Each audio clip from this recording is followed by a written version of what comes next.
My dear ones, I have a beautiful full circle moment to share. Um, many years ago, let's find the exact number because my friend just texted me who was involved in this start of this beautiful circle. Let's see, he just told me 3 years ago. 3 years ago, I took a class.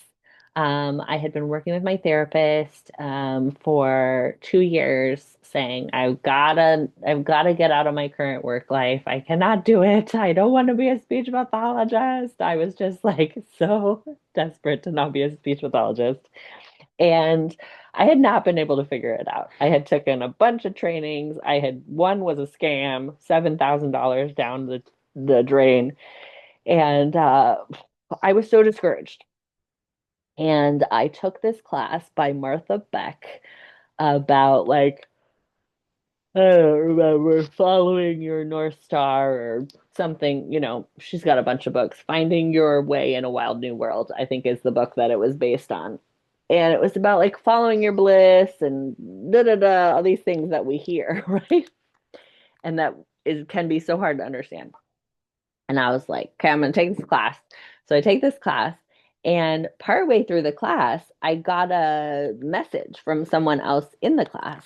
And she was like, hey, I'm putting together um, a group of people who are taking the class to like go through the class together and meet separately and like have a little discussion group about it. And I was like, wow, that's amazing. And she said something very complimentary that shocked me. I can't remember something like, I like your vibe or something like that, because there was questions and chat comments and things. So she had seen a little bit of me.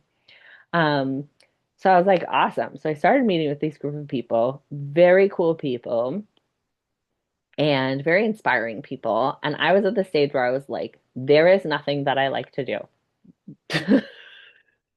Like, follow your passion. And I was like, I don't even have something I enjoy. Nothing. Zero. I was so discouraged. And she was really amazing at encouraging me and being like, is there anything? Is there anything? There's got to be something. What do you like? And Martha Beck also always says, like, if you cannot think of anything that you like, then you're just too tired and you need to rest. She says you really only probably need to rest for 4 days. Um, and once you're done with 4 days of sitting watching I Love Lucy reruns and eating ice cream, most people are going to get energy for something. Obviously, of course, if you have like a chronic illness or disability, that's not going to be the case. But um, if that's not what's going on in your world and you're like burnt out psychologically, her theory is it will only take 4 days of a break. So, anyways, I was aware that I was fried and I was like, I can't take a break. I'm a single parent, fighting for my limitations. And finally, one day, my kid ripped a hole in his pants and I was sewing up the hole. And I was like, you know what, friend? That felt fantastic. I love, like, really in a big way, feel exhilarated when I sew up my kids' pants. But that is not a career. And she was like, we're going to go with it. It's something. Let's go with it. Keep doing it. Do more of it. And I was like, this is ridiculous. But she was like, sewing up pants. Follow it, do more of it, get excited about it. And I'm like, okay. So I was like, there's no more pants to mend. So I'm like, I don't know what to do with this. So I I kept thinking about it and I'm like, why would I like that? Why would that be important? Why would that feel so fantastic? Like I feel like on top of the world when I'm sewing up a hole in pants. I just got to do it yesterday or the day before and I was like, yeah, I love this. What is so fantastic about it, right? So I started Googling 3 years ago, what could I be liking? This was before AI. So that they didn't have there was no opportunity to chat with ChatGPT about it. I'm like, what could this be? And so I think I finally Googled like mental health and sewing or something.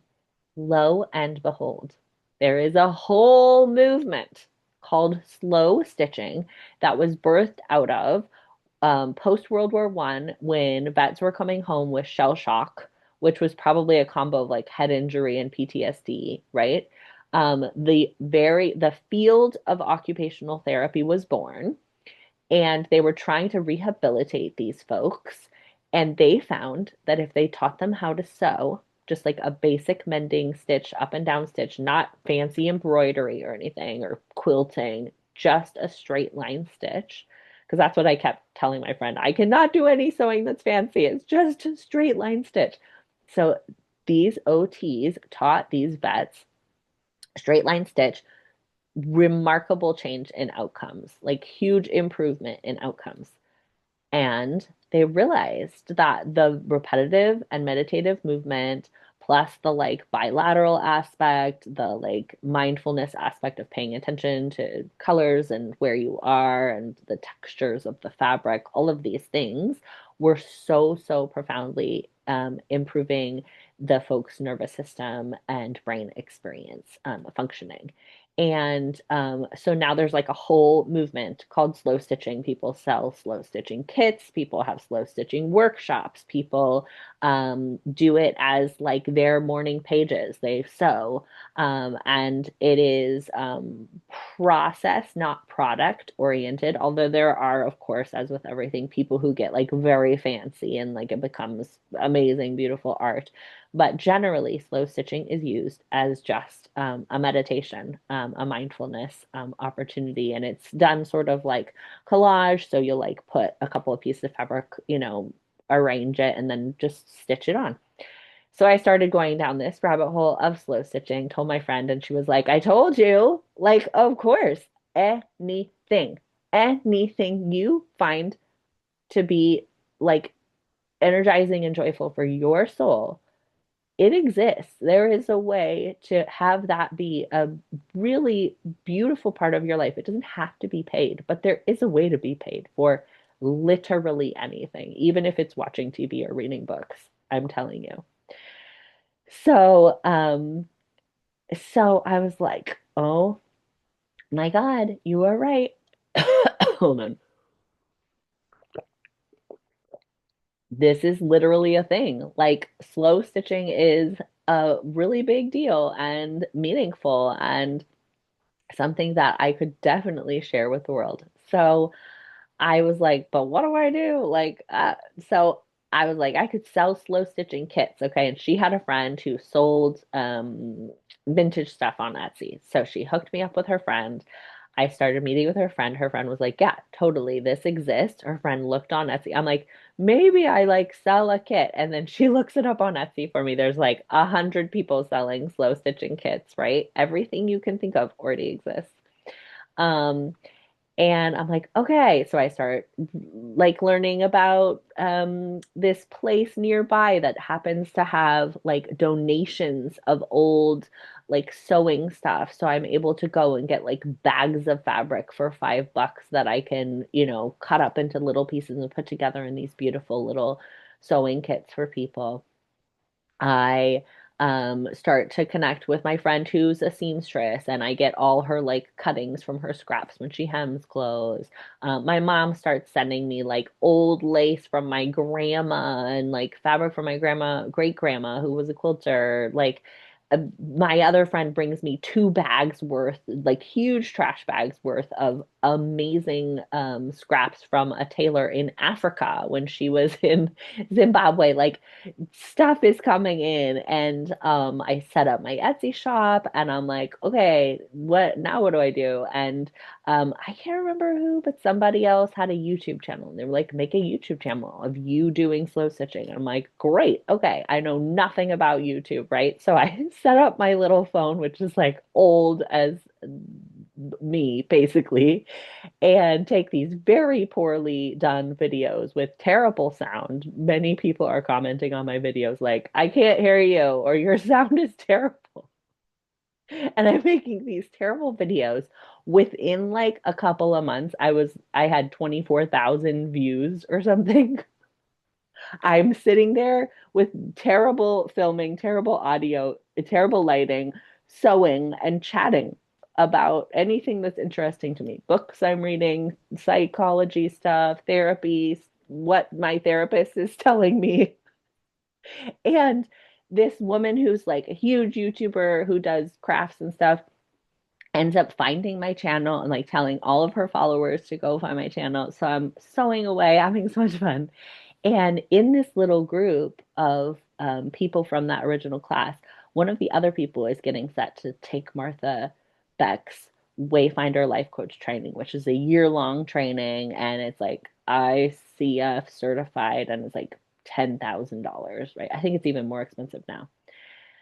Um, and they're like, maybe you want to do that. And I'm like, I don't want to be a coach. I have been in the service industry. Like, I don't want to do any more client stuff. Like, I just don't want to do people. Like, I was so burnt out, right?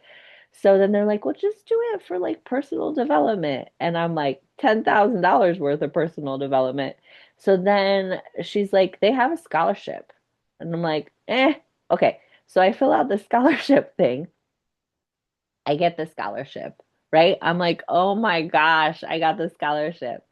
So I go to the training and I'm saying to my cohort of other people who are like, I want to be a coach, I'm doing a career change. They're like also gung hung about it. And I'm like, I don't want to be a coach. I'm just here for personal development. And they're like, okay. So then we start doing the practice coaching, and I have to do the practice coaching, not have to, but I'm like invited to do the practice coaching because everybody's doing the practice coaching. And I'm like, what the heck? I'll do it, right? So meanwhile, I'm still trying to do my sewing business, but I have not sold a single sewing kit, right? And I'm like getting tired of sewing because it's a lot of sewing, right? And I tried to sell these lace curtains, and I spent 30 hours sewing these goddamn curtains, and I sold them for $75, and it was like heartbreaking because I had spent so much time and my hands were like starting to get um you know arthritis from it. So I'm like, this is not sustainable, the sewing thing, right? So I'm trying to figure that out while I'm like, I'll teach classes, I'll do this, whatever. I'm still trying to figure that out. I'm doing the practice coaching, and I'm getting like really positive feedback from my practice coaching sessions. And I'm like, actually, I kind of love this because it's the literal opposite of what you do in speech pathology. Speech pathology, you're like, I have to get you to do this thing, and it's going to be so uncomfortable, and I have to twist your arm to make you do it, especially in schools. And I hated that. And coaching, especially from a Martha Beck perspective, is like all about inviting the person to connect with their own wisdom. And so it's their agenda, not yours. And it's so fun, and I'm having so much fun, and I'm getting positive feedback, and I'm like, what? And I'm getting to do the work of Byron Katie with people, which is like one of my greatest joys. And I'm like, actually, I kind of love this. So I'm tinkering along with it.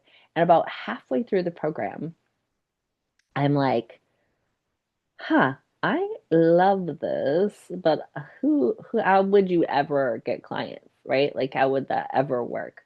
And I'm like, it's not going to happen. So then I start listening because Martha Beck mentioned her to Jessa Reed, who's a podcaster. So Martha Beck has a podcast, and she had come across AOD, which is one of Jessa Reed's podcasts, and she had said how like wildly amazing it was. And I was like, okay, I went and listened, and I was like, what? And simultaneously, I had started like connecting with all this woo-woo stuff because of Martha Beck, and got like really into extraterrestrials and like had contact with ETs and was like trying to find information about it. And Jessa Reed, that podcast is like a sort of a spoof, but she talks about her aliens who are like the guides that talk to her, but she calls them aliens.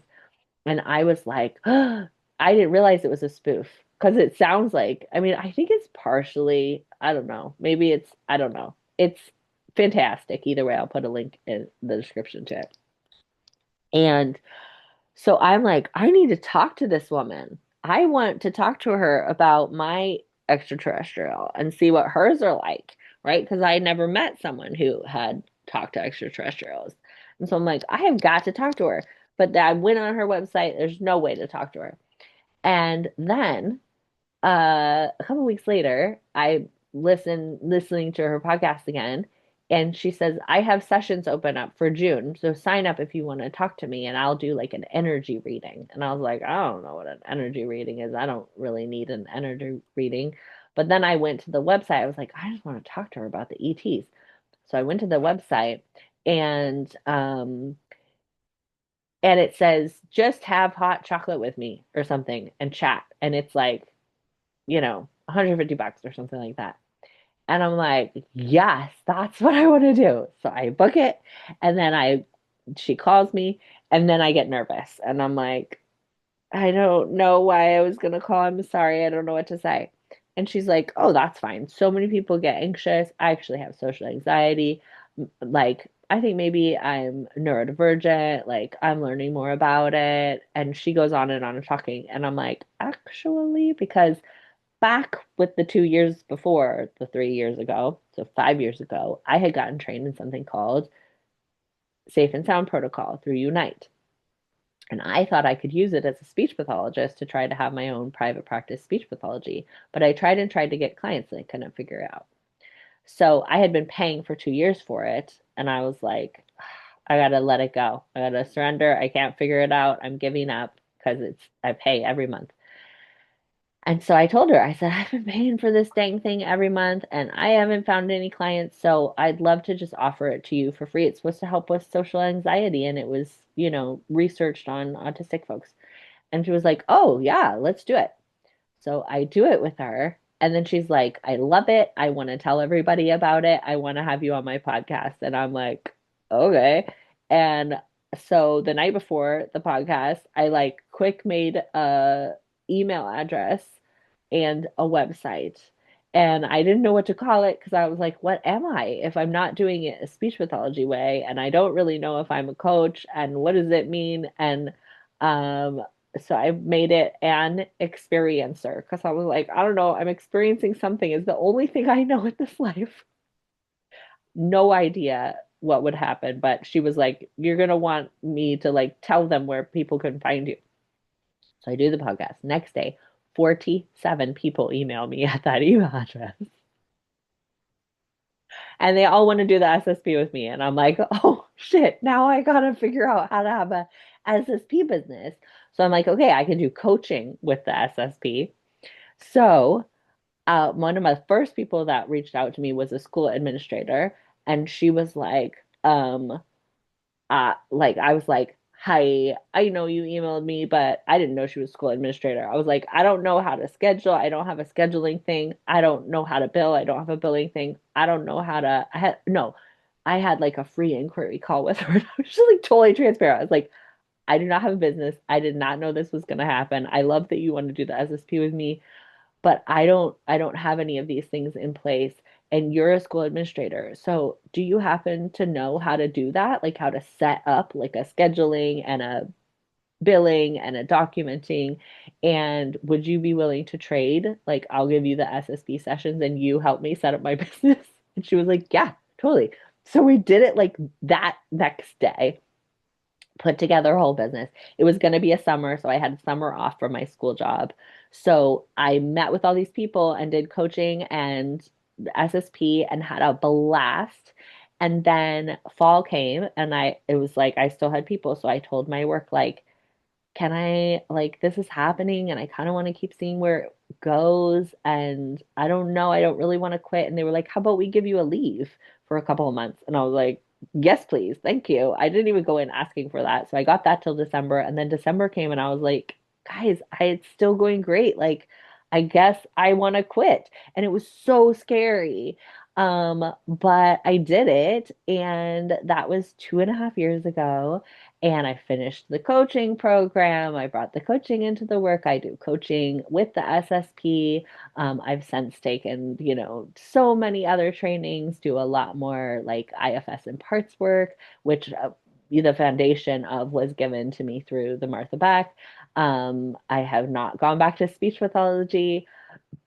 I have kept sewing for pleasure, but like stopped once that business started. I've just like abandoned my YouTube channel. It's still out there and there's like so many views on it still. Um, I still sew, like at least twice a week, and love it, but it's not like it gets to be my just happy thing and not something that has any pressure on it. And we're finally coming to the full circle. Last month, my kids' school sent out an email saying, like, we're looking for parents who will come in and share a skill that they have with the kids. And it's this special program that we're going to run. And so I offered to come in and teach slow stitching. And I got to come yesterday and I made 25 slow stitching kits over last weekend and brought them in. And this whole group of young people, 13 and 14-year olds, got to sit there and learn how to sew. And I told them that, it's not you, it's your nervous system, and told them all about the brain and the vagus nerve and fight, flight, and freeze, and how they can take care of themselves and that we don't have to blame or shame ourselves or others. And it was just, like a miracle. It just feels like such a miracle that 3 years and here I am living in a beautiful house. I would have at that point 3 years ago never. I was like so firmly, solidly in my identity as a low income renter, poor single mom who was never going to have financial resources. I'm now, living in a house in a beautiful house that I own that has big murals on the outside of it that I've painted, that, next to goats and chickens and lovely neighbors and owning my own business and spending all day with amazing, incredible, inspiring people who I get to just like witness and learn from their wisdom, offering the SSP still, like, I just, yeah, incredible. So it was so special to send that note to my friend and say, guess what happened? I got to teach slow stitching to these kids. And we're going to get together on the weekend and celebrate. And it's just, yeah, it's, anything that you can do that feels even a little tiny bit of meaning or joy, if you can add 5 minutes of that to your day and see what happens, that 5 minutes is going to grow and it could transform your entire life. It is pretty well documented. Read Martha Beck's books if you want to see, like, this has happened for so many people, and you can't explain it with a business class, and it didn't come with any marketing, zero marketing. It came because I was willing to say, I can't do this anymore, to surrender. And then to consider, okay, I will try and look, like Bashar says, what is the thing that excites you? And if you're exhausted, the thing that excites you is a nap. The thing that excites you is giving up. So that's the thing that excites you. And if you follow that just little bits, in little bits, you don't have to quit your job and, stop paying rent. Don't do that, by the way. That's way scary. I was so lucky that I had that summer to play with it and I didn't have to quit my job. And if I had of, I would have recommended me to, get a part-time job and then start exploring part-time. So don't put yourself in a scary situation. That's too hard. But give yourself 5 minutes at a time. 5 minutes, 5 minutes, 5 minutes, 5 minutes. See what happens in your life. I love you so much.